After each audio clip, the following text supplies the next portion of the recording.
The love of my 5 years with Amanda seemed perfect until the day she looked me straight in the eyes and said, "Jorge, I am not attracted to you anymore. I need a real alpha male."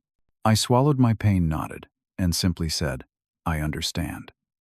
She had no idea that the interview for the director position I had hidden from her had taken place the day before. Before I continue my story, let me know where you are watching from, and hit subscribe if you have ever been betrayed by someone you trusted. I was 28 years old, working as a software engineer at TechVision, a mid-sized technology company with big ambitions. My colleagues knew me as the reliable, hard-working guy who never made waves. I was good at my job, but I was often seen as too shy, too nice, the kind of person who blended into the background during meetings rather than commanding attention. Amanda walked into my life during a new employee training session 5 years ago. She was 26, recently hired in the marketing department, and had this energy about her that filled the room. While I was explaining some technical aspects of our products to the new marketing team, our eyes met, and I stumbled over my words. She smiled, and I felt something I had not felt in a long time. What attracted me to Amanda was her confidence, her dynamic personality. She could walk into a room full of strangers and leave with 5 new friends and 2 business contacts. I admired that about her. For her part, she later told me she found me cute, intelligent, and stable. "Like a rock," she said, "once something solid I can build on." For our first date, I wanted to impress her. I spent hours researching the perfect restaurant, a small, upscale place with ambient lighting and food that looked like art. I picked her up in my car that I had meticulously cleaned, wearing a new shirt I had bought specifically for the occasion. The dinner went well, but what really connected us was the quiet wine bar we visited afterward. We talked until they were closing about everything from childhood memories to career aspirations. I told her about my dream to someday lead a product team, though I downplayed it as a distant possibility. Our relationship grew steadily. We discovered shared interests in documentary films, hiking, and experimental cooking. Every Sunday, we would try a new recipe together in my small kitchen, laughing at our mistakes and savoring our successes. On weekends, we would often drive to nearby trails, walking for hours while discussing life philosophy, and sometimes just enjoying comfortable silence. After 2 years together, it made sense to move in together. We found an apartment halfway between both our workplaces, a cozy 2-bedroom with a balcony where we grew herbs and tomatoes in the summer. Living together was easy. We fell into routines that felt comfortable. I would cook during the week, she would handle weekends. I took out the trash, she handled the laundry. We were a team. Throughout our relationship, I worked diligently but modestly. I never boasted about my achievements at work, preferring to let my results speak for themselves. In our relationship, I often deferred to Amanda for decisions from where to eat to what furniture to buy. It was not that I did not have opinions, but I valued harmony and her happiness over asserting my preferences. Deep down, I harbored ambitions for advancement at work. I wanted to lead, to create, to make a larger impact. But I kept these thoughts mostly to myself, worried that Amanda might find this side of me too ambitious, too different from the steady, reliable Jorge she had fallen for. As the years passed, our relationship settled into comfortable patterns. Monday through Thursday, we would have dinner together and watch an episode or 2 of whatever series we were following. Fridays were often spent with friends at our favorite bar. Weekends included farmers market visits and occasional dinner parties. Each year, we took a vacation to the same beachside town, staying at the same charming bed and breakfast. Life was predictable, but I thought we were happy. The first noticeable change came 6 months ago, when TechVision hired Brian Turner as the new sales director. Brian was everything I was not in the workplace. Confident to the point of arrogance, decisive, always the center of attention in meetings. He had a way of speaking that made even the most mundane sales figures sound like revolutionary insights. The executives loved him, and he knew it. Amanda started mentioning Brian at dinner. Just casual comments about a marketing campaign they were collaborating on, or something funny he said during a presentation. I thought nothing of it at first. We worked at the same company after all. It was natural she would interact with other departments. But then I noticed she was staying late at work more often. Just finishing up a project with Brian, she would text, "Do not wait up." She started putting more effort into her appearance for work, spending extra time on her makeup, buying new outfits that were just a touch more formal, more flattering than her usual style. Our evening conversations grew shorter. Amanda was always either too tired or too busy with her phone to engage in the long discussions we used to enjoy. I miss those talks, the way we used to share our days, our thoughts, our dreams. I tried to reconnect, to recapture that spark between us. I prepared special dinners, her favorite foods presented with care. I suggested weekend getaways to places she had mentioned wanting to see, but her enthusiasm seemed forced her mind elsewhere. "That sounds nice," she would say, but never helped with the planning.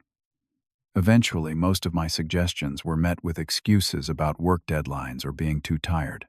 The company holiday party was when I first felt that sinking feeling in my stomach, that sense that something was very wrong.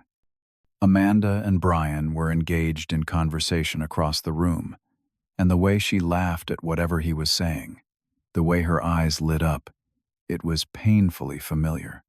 It was how she used to look at me. Around this time, I overheard colleagues discussing an upcoming opening for a product development director position. It was exactly the role I had dreamed of, leading a team to create and improve our product line, having a real voice in the company's direction. But even though it aligned perfectly with my skills and aspirations, my first thought was not to apply. I had grown so accustomed to staying in my lane to not reaching for more. One evening, I came home earlier than expected and overheard Amanda on the phone with her best friend Taylor. "I just feel so bored," she was saying, "like I am stuck in this endless routine. There has got to be more to life than this." Right. She did not know I was there. And I quietly stepped out and came back in more loudly a few minutes later. Her sudden change of tone when she greeted me confirmed my suspicions. Something was very wrong. I began noticing more concerning patterns. Amanda was deleting text messages. Her phone would ring and she would step into another room to answer. Our weekend plans were increasingly canceled at the last minute due to work emergencies or girls' nights that she had somehow forgotten to mention earlier. I tried to talk to her about the changes I was seeing, about the distance growing between us. "Is everything okay? You seem different lately," I would say carefully. Her response was always some variation of, "I am just stressed about work," or "You are imagining things, Jorge." Then she would change the subject or suddenly remember an email she needed to send. My direct supervisor, Sarah Williams, had been taking notice of my work for some time. She pulled me aside after a meeting where I had presented some innovative solutions to a persistent product issue. "You know, Jorge, you have potential beyond your current role. Have you considered applying for the director position that is opening up?" I hesitated, making some vague comment about being content where I was. Sarah gave me a long look. "Do not sell yourself short. Think about it at least." I promised I would, but the truth was I was afraid. Afraid of reaching too high and failing, afraid of changing the image Amanda had of me. Afraid of disrupting the life we had built, even if that life was starting to crumble beneath my feet. The breaking point came on a Tuesday night. I had finished a project ahead of schedule and decided to surprise Amanda by coming home early. Maybe we could have dinner together, really talk, reconnect. I walked into our apartment quietly, thinking I might surprise her. I heard her voice from the bedroom, speaking softly but intensely on the phone. "I cannot keep doing this," she was saying. "It is not fair to anyone. I need to make a change." My heart pounded as I stood frozen in the hallway. When she emerged from the bedroom and saw me, she jumped, her face flushing. "You are home early," she said, her voice higher than normal. "Amanda," I said, my mouth dry. "We need to talk. Really talk. What is going on with us?" She looked at me for a long moment, something like pity in her eyes. Then the words tumbled out, words I will never forget. "Jorge, I am not attracted to you anymore.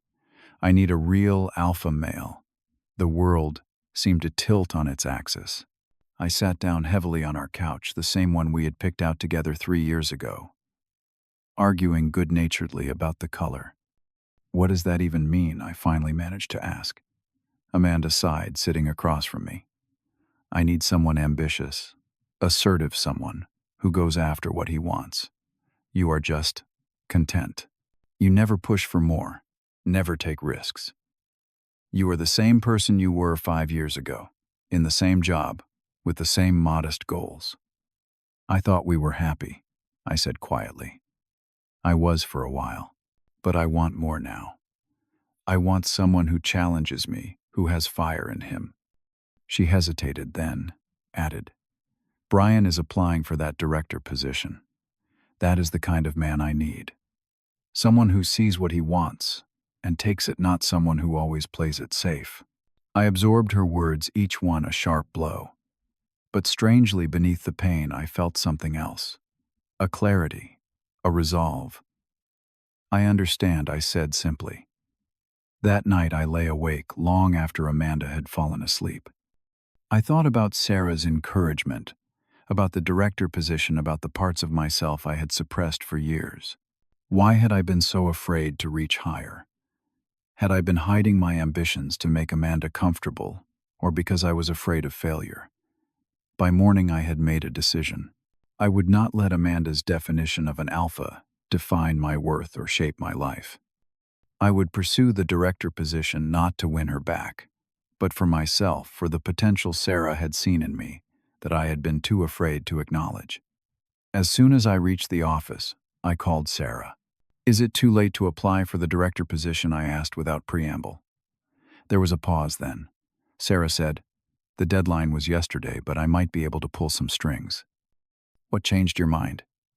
"I realized I have been hiding from my potential for too long," I said honestly. "I want this, and I believe I would excel in the role." Sarah, impressed by my sudden determination, agreed to arrange a last-minute interview with the executive team. "Be prepared," she warned.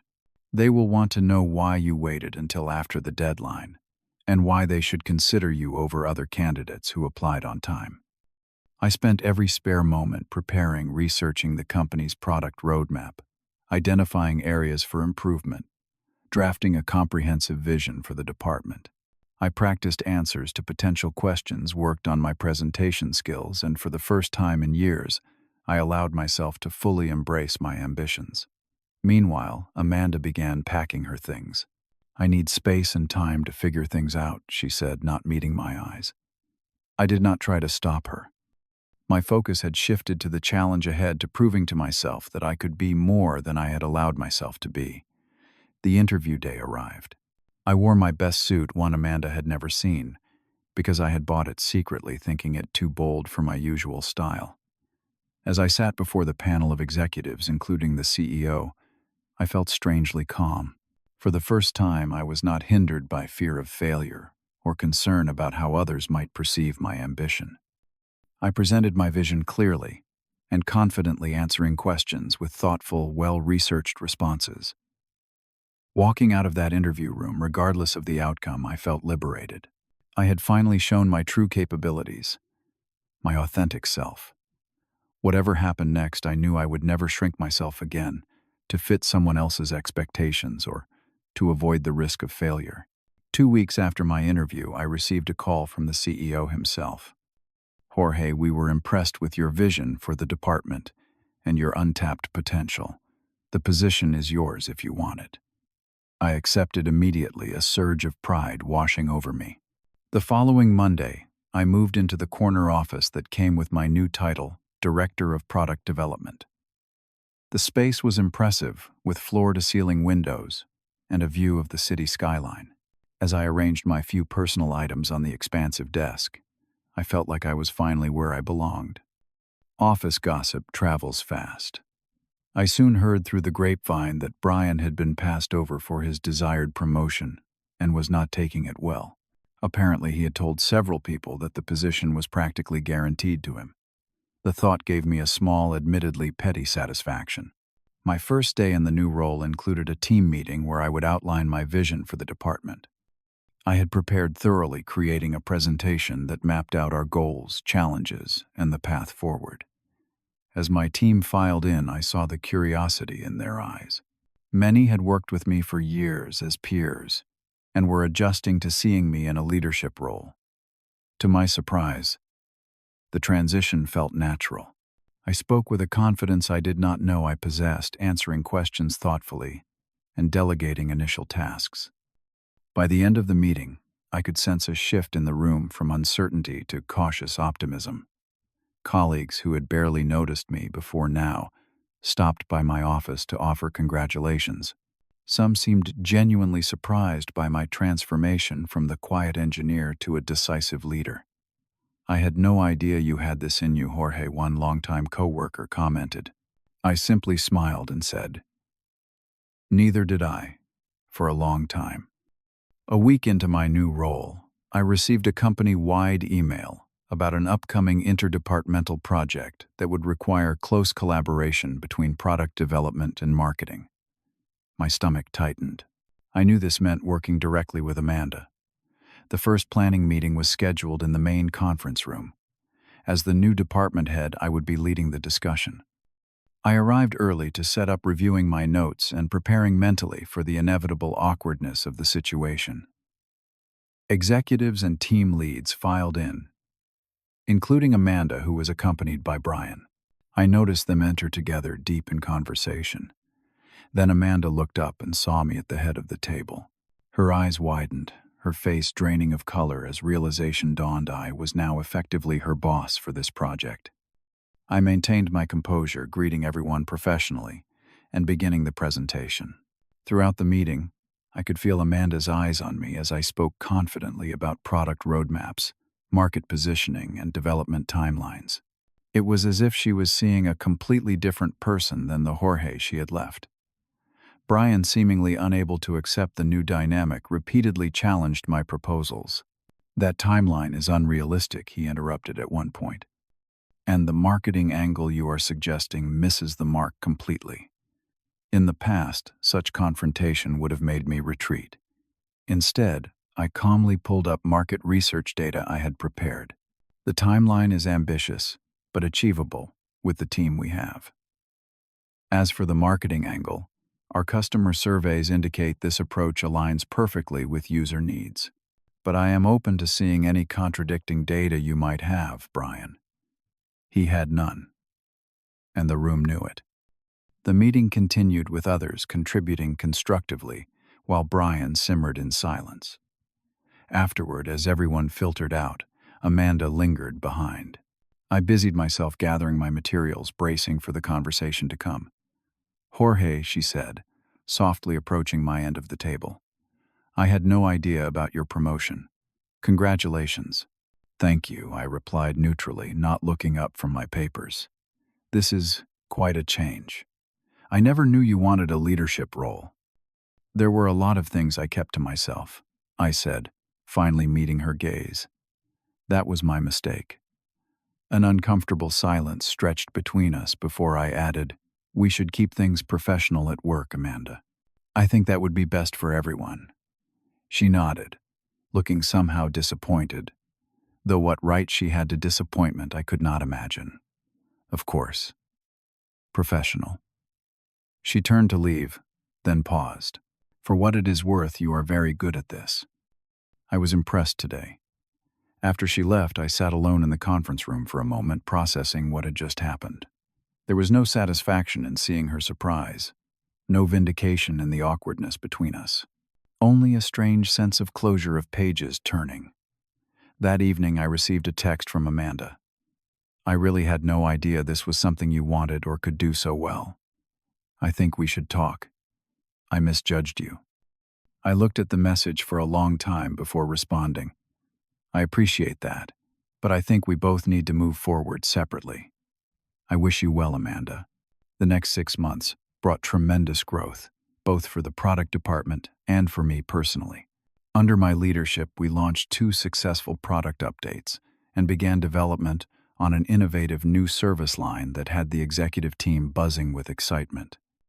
My approach to leadership combined the technical expertise I had always possessed with the confidence I had newly embraced. I made a point of recognizing team members who showed potential, but had previously been overlooked, remembering too well how it felt to have abilities that went unnoticed. Amanda continued her attempts to reconnect. Emails about catching up over coffee arrived in my inbox. Messages asking if we could talk about us appeared on my phone. Each time I responded politely, but firmly, that I thought it best we maintain a professional relationship. From mutual colleagues, I heard that things between Amanda and Brian had grown strained. Apparently, he had not taken being passed over for promotion well, and had developed a habit of blaming others, including Amanda, for his setbacks. The irony was not lost on me. My focus, however, was on building something meaningful. Under my direction, our team became known for innovation and reliability. The CEO began inviting me to strategic planning meetings, valuing my input on company-wide decisions. At a major tech conference I attended as a company representative, I met Sophia, the founder of a successful startup that complemented our products. Our discussion about potential collaboration quickly evolved into a wider-ranging conversation about industry trends, leadership philosophy, and personal growth. Sophia was brilliant-driven and refreshingly direct. She asked penetrating questions about my approach to product development and listened intently to my answers. By the end of the evening, we had not only outlined a promising business partnership, but had also formed a personal connection that left me eager to see her again. Back at the office, rumors circulated that Brian and Amanda's relationship was on rocky ground. During a heated argument in the break room, that several people overheard Brian allegedly told Amanda that she had backed the wrong horse and that I was the real alpha male in the office while he was just all talk. I took no pleasure in their difficulties, but I could not help reflecting on the irony of his choice of words. During performance reviews, I found myself in the position of evaluating Amanda's work on our joint project. I was scrupulously fair, acknowledging her creative contributions while noting areas where her follow-through could improve. When she thanked me for the surprisingly balanced review, I simply replied that I valued professionalism and meritocracy above all else. The following week, I learned that Amanda had requested a transfer to another department, citing personal complications with the current team structure. Her request was denied due to her specific skills being essential to ongoing projects. The HR director privately asked if there were issues I wanted to discuss, but I assured them that I could maintain a strictly professional environment regardless of personal history. One evening, working late, I overheard an argument from the break room. Against my better judgment, I paused near the door. "You said Jorge was weak, that he had no ambition," Amanda's voice was saying. "But look at him now. He is twice the leader you pretended to be. So go back to him then, if he is so amazing now." Brian snapped back. "Oh, wait. He does not want you anymore, does he?" I walked away quickly, not wanting to hear more. But the exchange crystallized something for me. Amanda had not been looking for an alpha at all. She had been looking for an image, a superficial display of dominance rather than genuine confidence and leadership. My relationship with Sophia continued to develop naturally. Unlike with Amanda, I never felt the need to suppress parts of myself or downplay my ambitions. Sophia appreciated my drive and vision, just as I admired her entrepreneurial spirit and emotional intelligence. During a dinner date with Sophia at an upscale restaurant downtown, I spotted Amanda dining alone at a corner table. Our eyes met briefly across the room, a moment of recognition and unspoken understanding passing between us. I felt no anger toward her anymore, only a distant compassion and the certainty that we had both ended up exactly where we needed to be. 6 months into my new role, the CEO awarded me with the company's Excellence in Leadership recognition during the quarterly all-hands meeting. Standing on stage accepting the award to enthusiastic applause from my team, I felt a sense of wholeness that had nothing to do with validation from others, and everything to do with finally honoring my own potential. A few days later, Amanda and I found ourselves alone in the elevator. She looked tired, but composed. "I heard you got the leadership award," she said. "Congratulations." They made the right choice. Thank you, I replied sincerely. She hesitated, then added, Brian and I are done. It was a mistake from the beginning. A pause, then I have been thinking that maybe we could talk sometime. About us. About trying again. The elevator stopped at my floor. Before stepping out, I turned to her. Amanda, I appreciate that, but I have moved on. I have found not just a new relationship, but a truer version of myself. I hope you find what you are looking for. Her face fell slightly, but she nodded. You have changed. Not changed, I corrected gently. Just finally became who I always was beneath the surface. As I walked to my office, I reflected on the journey of the past year. The painful breakup that had initially felt like the worst thing that could happen had actually been the catalyst for the best personal growth of my life. Sometimes losing what we think matters most forces us to discover what truly does. My relationship with Sophia continued to flourish, built on mutual respect and genuine admiration for each other's authentic selves. We challenged each other intellectually and supported each other emotionally without games or hidden expectations. The strangest part of it all was that I no longer harbored resentment toward Amanda. In a way, her rejection had freed me to pursue the life and career I had always been capable of, but too afraid to reach for. The pain she caused ultimately pushed me to break out of self-imposed limitations. Looking back, I realized that true strength never came from dominating others or projecting an image of toughness. Real power came from having the confidence to live according to your values, to pursue your potential without apology, and to treat others with respect along the way. Sometimes people have to lose what they think they want most to find what they truly need. For me, losing Amanda led me to find myself, and ultimately that was the greater gift. Have you ever had a painful experience that ultimately led to positive growth in your life? Share your story in the comments below. If this journey of self-discovery resonated with you, please hit the like button and subscribe to hear more stories of personal transformation. Remember to share this video with someone who might be struggling through a difficult time right now. Sometimes, our greatest setbacks are just setting us up for our greatest comebacks. Thank you for listening, and remember, your worth is not defined by someone else's limited perception of you.